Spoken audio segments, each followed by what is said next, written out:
Locked On Blue Devils, your daily podcast on the Duke Blue Devils, part of the Locked On Podcast Network, your team every day.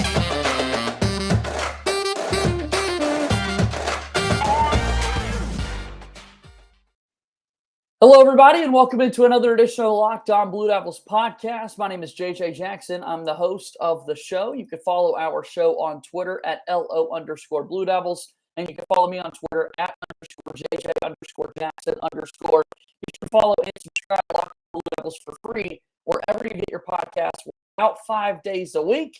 And so you can listen to all of the latest regarding Duke athletics. As you also want to make sure to subscribe to the Locked On Blue Devils YouTube page. Thank you for making us your first listen and your first watch on YouTube each and every day. On today's show, very excited to bring on one of my good friends, Chris Edwards, the play-by-play voice of Duke baseball, a long-time friend of the program, set to make his YouTube debut with us here on the show, and we'll discuss everything else going on in the world of Duke athletics. So without further ado, I now want to welcome in my very good buddy, Chris Edwards, kind enough to join us here on the program. Chris, happy Friday morning to you. How are you, sir? I'm great, JJ. I hope you are. Yes, very excited to have you on the show. You kicked us off when the show launched 15 months ago. Crazy. And now here we are all this time later. The show's moved over to YouTube, and I'm glad that you're getting to hang out with me again. Always good to be with you, JJ. Appreciate you asking and excited to talk a little baseball today. Yeah, no, exactly. We've got to catch up. We talked baseball a good bit throughout the spring, and there was a deep NCAA tournament run for the Duke men's basketball team that took a lot of headlines, as it always does in Duke athletics. But all while that's happening, the Duke baseball season continued to move along. So I want to get into the nitty-gritty here in just a little bit, but I think it's probably fair to open up with just this. What has been kind of the pulse, the rundown of the Duke baseball team so far this season? Yeah, I think improving every day is kind of where I would start. I mean, this is a team that we knew was going to be young, and we knew was going to be pitching heavy and reliant on their pitching. And that's been the case this year, at least early in the season. It's a team that has struggled at times offensively. I don't think that's a secret to anybody. I mean, if you look at the numbers, you can see that. It's a team that has struggled getting the big hit. They've struggled with runners in scoring position and couldn't get that one timely hit. But I think it's improving. I think you're at the point now where we're getting into May, and we're into May now, and it's a chance for these guys just to play baseball now that the exam break is over. And Duke's been playing some really good baseball over the last 3 weeks or a month. They've won 5 of their last 6 ACC games, a sweep of Notre Dame a couple of weeks ago at Coombs. They took 2 of 3 from Georgia Tech last weekend. Probably should have swept Georgia Tech, if we're being honest. I mean, it's a Georgia Tech team that's certainly prolific offense, but the Blue Devils just couldn't get it done on Friday night. Credit Georgia Tech. Duke got walked off on Tuesday last week at Liberty. So they're playing a lot better, and I'm really excited about the direction of this program. I think there's still some winnable games out there for Duke, and it starts on Sunday with that doubleheader against High Point at Coombs Field. And then Duke's got 3 challenging but winnable, I think, ACC series on the road at Pittsburgh, NC State at Coombs Field in a couple of weeks, and then they close the season at Virginia Tech. There are some midweek games there that the Blue Devils can't afford to lose. Teams like Davidson on the schedule. You got a chance against a really talented East Carolina club in the midweek too. So I think there are opportunities for Duke to continue to add to their resume, build their resume. We saw what happened last year. It's a team that probably at this point in the year, a season ago, wasn't in the NCAA tournament then either. And then you get hot, you win 12 in a row. You win an ACC championship, and then you go to Rocky Top. So still a lot of time left for Duke, but I'm really encouraged, JJ, especially by the offense and how they've come along. On Sunday at Georgia Tech is a prime example. Duke gets up 6-0, 7-0 after the first 2 innings. Georgia Tech, as they usually do, they score a bunch of runs in that ballpark. They come back. They tie the game, or they get close to tying the game. The Blue Devils have another little run in them. Duke scores 6 times in the 6th inning. Georgia Tech scores 6 times in their half of the 6th inning. And it's still like a back-and-forth game. Then Duke adds a couple of insurance runs in the 9th. They win the game 15-14. Great. I don't know that Duke team could have done that a month ago. I don't know that they were mentally tough enough a month ago to do that. But I think that this team has matured a lot. They've grown up a lot. And like I said, I'm really excited for where this team is going to be when you look up, hopefully, in a month or so and see them once again getting their name called to the NCAA tournament. Remind us, Chris, if you will, why there needed to be sort of this maturation process for this Duke team, because people want to look at last year's results, knowing that the Duke Blue Devils won that ACC tournament, a super exciting year, had a good play in NCAA regionals a season ago. Why did they need to have a bit of maturation? Was it a hangover? Were there big bats and pitching that left the team? Kind of refresh our memory. Yeah, I mean, when you look at Duke last year, they were a more of a veteran group. You look up the middle of the field specifically, Joey Loperfido was your starting center fielder. He's gone. Michael Rothenberg was your starting catcher. He's gone. Ethan Murray, your starting shortstop. He's gone. And then you lose Jack Carey, who at the end of the year ended up being really daggone good out of the Duke bullpen. You move Marcus Johnson from the back end of the bullpen to the Friday night role, a role that he has embraced, and he has done tremendous work out of that Friday night role. His numbers don't dictate just how good he's been. So you lose those three guys up the middle of the field. That's a lot to replace in any year. But then you couple it with the fact that you've got guys that might be true freshmen, redshirt freshmen, COVID freshmen, or sophomores, ever how you want to classify them. You have those guys that maybe don't have that experience, right? So with those guys that maybe haven't had college at bats or haven't had a lot of college at bats, it takes a little bit of time for these guys to start gelling and figuring it out. I mean, you're going against some really talented pitchers in the ACC. You could argue, I think, that the ACC on any given Friday, Saturday, or Sunday, you could see a pitching matchup between two guys that are going to be in the big leagues in 7 or 8 years. So, I mean, that's how good the ACC is year in and year out. And this is the most offensive year that we've seen in the ACC since I can remember. The bats are hotter. They're hitting more home runs. Their teams are older. So I just really believe that it took this team a little bit longer than maybe it does some Duke teams to get things going. Now you just hope that they've got enough time, which I think they do, to keep it going here over the last half of the season. The play-by-play voice of Duke baseball, Chris Edwards, is joining us here on the program. Want to talk a little bit more about what's remaining on the calendar for the Blue Devils when we come back in just a moment. Today's edition of Locked On Blue Devils here today is brought to you by our friends over at Built Bar. Summer is coming, and with summer, you're going to need some food on the go. Built Bars are the perfect snack to take with you on family vacations. Throw them in your bags. You can make sure that everyone has a bar so you're fueled for all of your summer adventures. Have you tried all of the amazing new flavors? There's a lot of crazy flavors like banana cream pie and even churro. A lot of awesome flavors to choose from with Built Bar. Most Built Bars contain 130 calories, 4 grams of sugar, 4 net carbs, and 17 grams of protein. Go to Built.com, use promo code LOCKED15, and get 15% off your order. Promo code LOCKED15, LOCKED15, for 15% off your order at Built.com. I want to welcome you back into Locked On Blue Devils here today. JJ Jackson hanging out with Chris Edwards, the play-by-play voice of the Duke Blue Devils. If people are just now seeing us, again, this is our first chat we've had in the YouTube world, Chris. Tell folks about Duke baseball coverage. How can they listen to what you got going on? Yeah, appreciate that, JJ. Every game on the Varsity Network app, it's a free download for your smartphone. Just head on over to the Varsity Network app, download it, and then just search for Duke. You can make Duke baseball one of your favorites. Every game will be there. All of our coaches' shows are there, too. Then you can also head over to GoDuke.com. The broadcasts are there as well. So Varsity Network app and GoDuke.com. Pretty simple to find Duke baseball every single day. And you do such a great job describing the action. I really would encourage folks to listen to your play-by-play coverage. So for this Duke baseball team, again, a big win on Sunday to take that series against Georgia Tech a week ago. Even more impressive given the offense for Tech, given the fact you lost the Friday night game. That's a tough night on Friday night after the loss, knowing you got 2 more games. But credit to that team for bouncing back and finding a way to win the series. Now we've entered a week where they've pretty much got the whole week off. It's, I would imagine, an academic-focused week as we're nearing the end of that spring semester. But from the baseball perspective, is there anything in particular that at practice Coach Pollard and that team are really trying to work on, or what's kind of been the message you think this week? I think this week it's just kind of let's get back to business. Let's get back to normal, a chance to work on ourselves a little bit. Duke took the first part of the week off because of the exam schedule. So they got together on Thursday and had a scrimmage. They scrimmaged on Friday just to kind of shake the rust off, get the bats flowing, see some live arms, let pitchers face hitters and hitters face pitchers. And then Saturday became what would be a normal Thursday practice where they prepare for a weekend series. Duke will play a doubleheader against High Point on Sunday at Coombs Field. So a chance to get back at it, 18 innings of baseball, and then you roll right into a really challenging midweek game. So I don't think there's anything specifically the Blue Devils are going to work on this week. It's more of, hey, let's get back to ourselves. Let's keep the good vibes rolling as they were, and just try to get ready for the stretch run. I mean, this is the best time of year for a college baseball player, right? Because there's no more academic work to focus on. Now you're looking ahead toward the summer, and for your focus, it's just now Duke baseball. It's you roll out of bed every day, you go to the ballpark, you play. I think this is the best time of the year. These guys have always embraced what they call Mayball, and I'm excited to see this group embrace it over the next 3 or 4 weeks.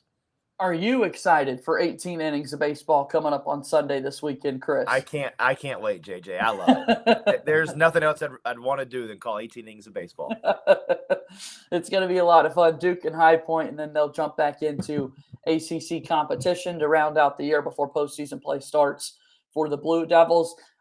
Trying to make another big run in the ACC tournament and duplicate what they were able to do a year ago. You mentioned Marcus Johnson, his role this season, moving up into that Friday night slot. What about the rest of the weekend? The starters that we've seen this year for Duke, who have been some of those highlight guys? Yeah, we've kind of seen some mix and matching a little bit, JJ. I mean, there's been some guys who have struggled from the starting role. I mean, you look, and Marcus has kind of been the only constant right now in the starting rotation. Every single Friday night, he's pitched Duke deep into the ball game every time he's gotten the ball. And then after that, it's been kind of a hodgepodge. I mean, Luke Fox was on Saturdays for a while. I think Luke will end up back in the rotation, but had a couple of tough starts. They moved Luke out of the rotation. He's kind of embraced the bullpen role over the last couple of games. He earned back-to-back saves against Georgia Tech on Saturday and Sunday. Really pitched well out of the pen for the Blue Devils. Even pitched well for Duke out of the bullpen against Notre Dame a couple of weekends ago. Earned the win on Saturday. Jonathan Santucci is a talented freshman who has really impacted the Blue Devils both offensively and on the mound. He's a two-way guy. He's been up to 95, 96 with the fastball. He's blossomed into a Saturday starter if the Blue Devils want to keep using him that way as almost like an opener. And then on Sundays, Billy Seidel has kind of been the guy for most of the year. Billy had some issues with control, and he's going to try to work. I think you're looking for something to work on. I think that's one of the big focuses this week for Duke with Billy specifically, is to try to figure out how to locate that fastball for strikes more consistently. If he can do that, I think Billy steps back into the rotation. Cooper Stenson has been really good for the Blue Devils on midweeks. Cooper got a spot start on Sunday at Georgia Tech and gave Duke 3 2/3 really good innings. A big shot in the arm. Cooper got the win. So I think Coop's a guy. He pitched the ACC championship game last year, shut out NC State for 6 innings. I think he only gave up like 3 hits. He's been really good, really consistent for Duke. So from a starting standpoint, I think you like what you've seen from the Blue Devils. You've got 3, maybe 4 starters. You could even argue 5 there, and Beasley started a couple of games as kind of an opener as well. So I like the depth of the pitching staff. Jimmy Loper's been really good at the back end of the game for the Blue Devils too. What he did against Notre Dame 2 weeks ago, he threw 86 pitches over 2 games, earned a win and a save, and it's really daggone good for your closer.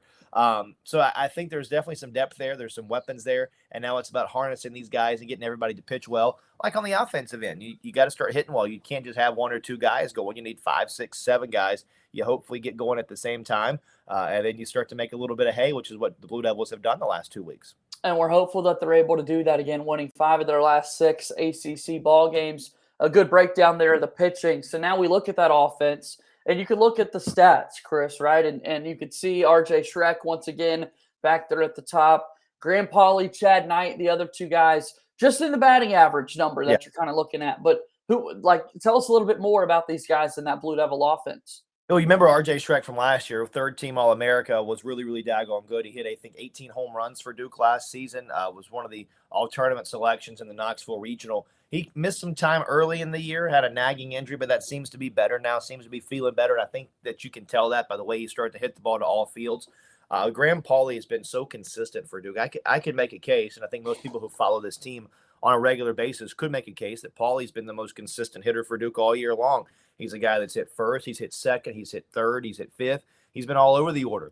And I think that having Graham there in that 2-hole is the perfect spot for him, especially now that you got some guys like Alex Mooney, who's another talented freshman that's starting to figure things out in the leadoff spot. Alex can get on base in a variety of ways. He can steal bases. He can hit for power. He can hit for average. He can go gap to gap. You get him on base, Pauley becomes now your new school kind of 2-hole hitter because you can't pitch around Pauley to get to Shrek because now RJ's swinging it well. And then you got Chad Knight, who's got some pop in the 4-hole. Chad's been really good this year for the Blue Devils, really consistent too. He's been able to hit the ball to opposite fields as well. You look at the top 4, that's been really consistent. Luke Storm has kind of emerged as the everyday first baseman for this team, switch hitter. They can hit the ball tremendously to all fields. He had a big home run against Notre Dame a couple of weeks ago, a 474-foot home run off a light pole in right center field. It's unbelievable, one of the furthest balls I've ever seen hit at Coombs Field. So Luke's there. You've got kind of a tandem at catcher between Andrew Yu and Alex Stone. Both have been really good. One's a true freshman, one's a sophomore. And then it's kind of become the young man show, right? Because you got Devin Obie, who's now been in center field, another guy with light tower power. He's hit some mammoth home runs this year. It's a fun group to watch. Right field's kind of become the platoon of the outfield. I think Damon Lux has settled into that spot here lately, but wouldn't be surprised to see some more guys try to jump up and catch that spot. But, hey, right now things are working, right? What's the old adage? If it ain't broke, don't fix it. Amen. No reason to fix it right now. Yeah, no doubt about that. Tell me a little bit about the defense, Chris. How's that been for Duke? Yeah, I think that's one of the hallmarks, JJ, of this Duke program always is pitching and defense. And Duke's played some really daggone good defense again this year. You look at the numbers, I think some of the numbers are skewed a little bit because you had some younger guys in some different spots, especially early in the year. You look at Alex Mooney, I think he's got 11 errors this year that leads the team. But a lot of those errors came in February and March. He's made some spectacular plays. Will Hoyle at second base has kind of been a stalwart defensively. Both of the catchers have been really, really good, really consistent. I think the big thing there is that this is a catching and a pitching thing. They've been able to shut down the running game. Teams are averaging less than 1 attempt per game against the Blue Devils this year, and they've faced some prolific base-stealing offenses. Campbell comes to mind. Wake Forest comes to mind. Some of those clubs that Duke has really had to bear down on the base pass against this year, and they've done a really nice job. The outfield defense has been great. We mentioned Devin Obie, who can just go get everything in center field. RJ Schreck's played a lights-out left field. He's robbed a couple of home runs or extra base hits this past weekend at Georgia Tech. Really impressed by Duke's defense. They do all of the little things that you need to do. I think they're top 5, top 7 in the ACC in fielding percentage, which, again, is a hallmark of these Chris Pollard teams. They're going to play good defense. They're going to pitch really well, and they're going to get some timely hits, and we hope that's the formula moving forward for the Blue Devils. Chris Edwards, the play-by-play voice, joining us here on Locked On Blue Devils. We'll talk a little bit more about the stretch run for Duke baseball and other things in Duke athletics with Chris in just a moment. Do want to take an opportunity to tell you about our friends over at BetOnline.net, your number one source for all your betting stats and sports information. Find all the latest developments, league reviews, and news, including this year's NBA playoffs and the start of the MLB season.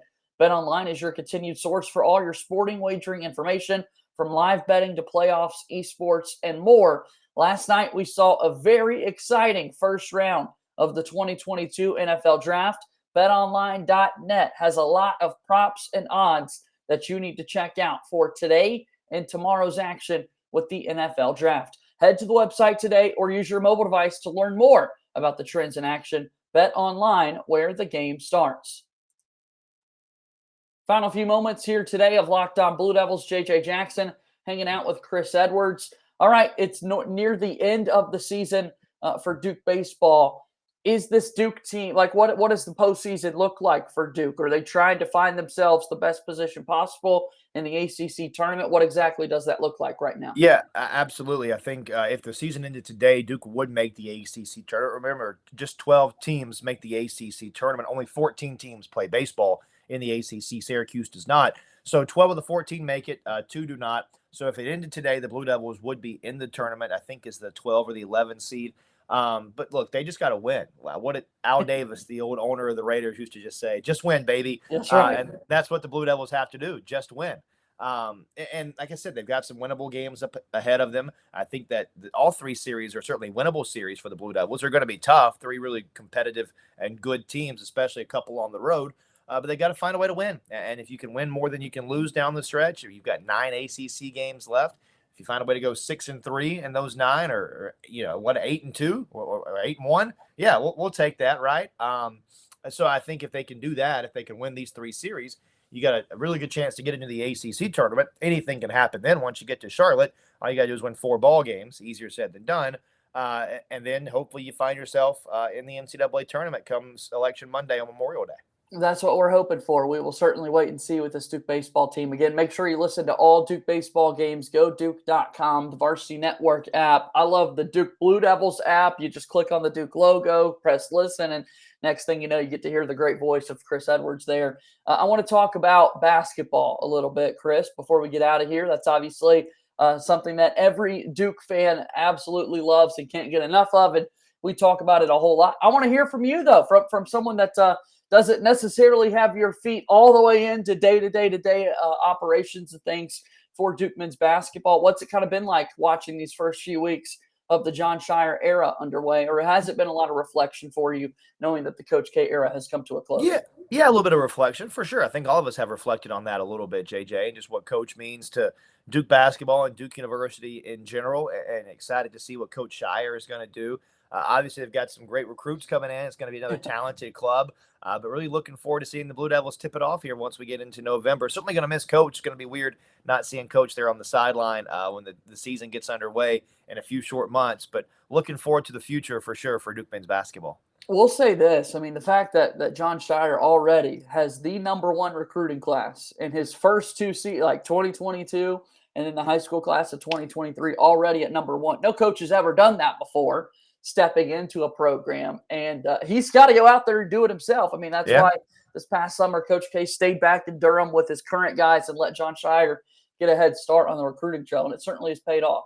Absolutely, it has, and I don't think there's going to be a whole lot of drop off from what it was this past year.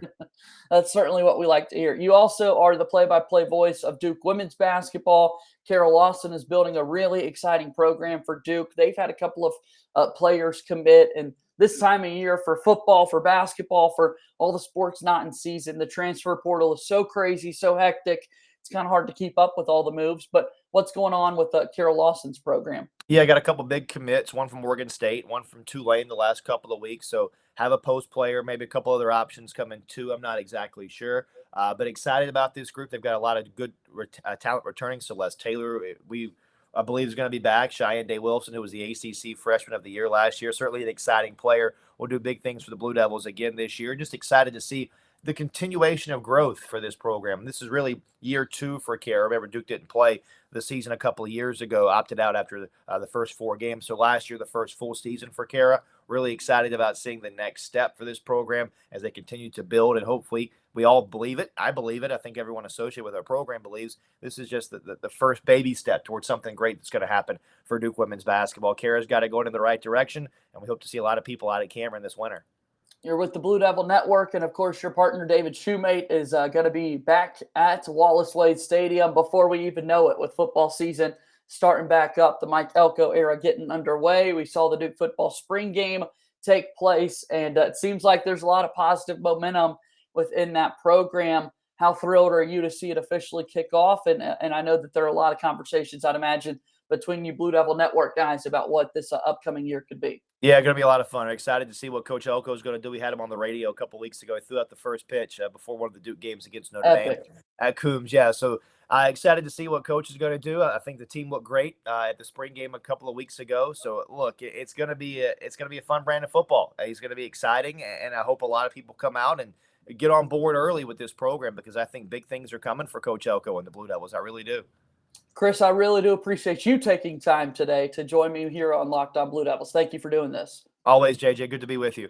That's my buddy Chris Edwards joining us here on the program. You can follow him on Twitter at Chris__Edwards. Again, my name is JJ Jackson. You can follow me at _JJ_Jackson_ and follow the show on Twitter at LO_Blue Devils. That's going to do it for today's show. We'll be back with you next week for another full week of Locked On Blue Devils. As always, go Duke. I'll talk to you on Monday. My name is JJ Jackson. Thank you and good day.